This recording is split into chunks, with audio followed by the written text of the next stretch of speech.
අපට හිත දෙලා තිබෙනවා අපේ ස්වාධි Apart from posing a threat to the country's sovereignty, this legislation aims at making our country a Chinese colony. We are not willing to allow Sri Lanka to become a Chinese colony. Once the port city is constructed, the entire western province will face challenges. We will then have to act according to their whims and fancies.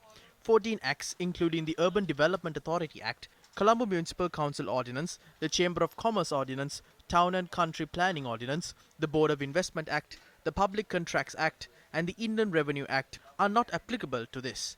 This is a clear indication that it would become a Chinese colony. The people of this country have appointed individuals to rule this country.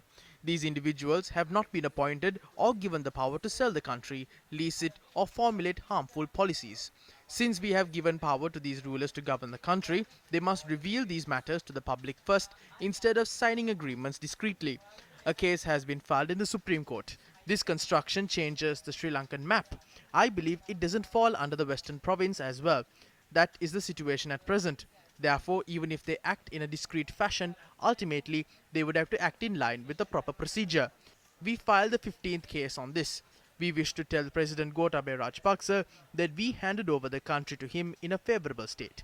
Therefore, we would like to make a humble request for you to protect the country's resources. If there are certain individuals who are influencing you, we request you to remain careful of these individuals. That is our only request. අනුගාමිකව ඉන්නවා නම් හේවට්ටෝ ඉන්නවා නම් ඔවුන්ගෙන් පොඩ පරිස්සම් වෙලා මේ රට රැකලා දෙන්න කියන එක තමයි අපේ එකම ඉල්ලීම.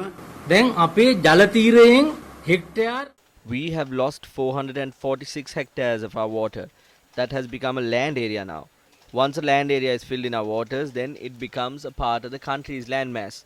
The clauses in the constitution must be changed accordingly. But according to this act, 1,100 acres of land does not belong to our country. It does not fall under the purview of the municipal council as well. It doesn't fall under the western province as well. Once this bill is passed, taxes cannot be imposed on this land area. It doesn't fall under our ownership as well. That would become a Chinese colony. Foreigners can acquire that land and sell it. The government cannot levy tariffs on that.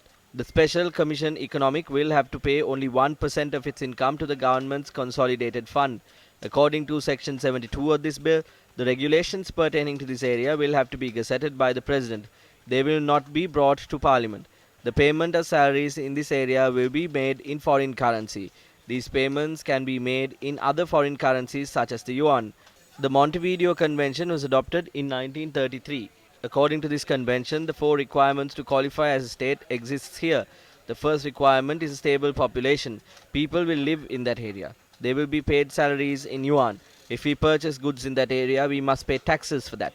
That is similar to paying taxes in a foreign state. The second requirement is a definite territory. There is a definite territory. A government or an administrative unit is another requisite. A government is not appointed by the people in that region, but there is an administrative body. It has the powers to enter into agreements with foreign states. They have the powers to do that. The act has vested it with the powers. Therefore, the port city is a separate country. China had deceived our country's leaders and have been influencing the administration since 2010 and 2012. 2 US citizens are taking turns and are creating a country that is secure for their children and are looting our country's resources. We regretfully note that Gotabaya Rajapaksa is not taking any decision for the country. He is only acting as a puppet. Nowadays, the decisions are being made by Mr. 20%, that is Basil Rajapaksa. Gotabaya Rajapaksa is only a puppet of Basil Rajapaksa. If they do not stop selling off the country's resources, this country will turn into a graveyard, considering the tussle involving foreign nations and China. Who will bear responsibility for their lives? චීනේ හැප්පෙනකොට මේ රටේ ඉතුරු වෙන්නේ මලමිනි කඳු විතරයි. කවුද ඒගොල්ලන්ගේ ජීවිතවලට වග කියන්නේ?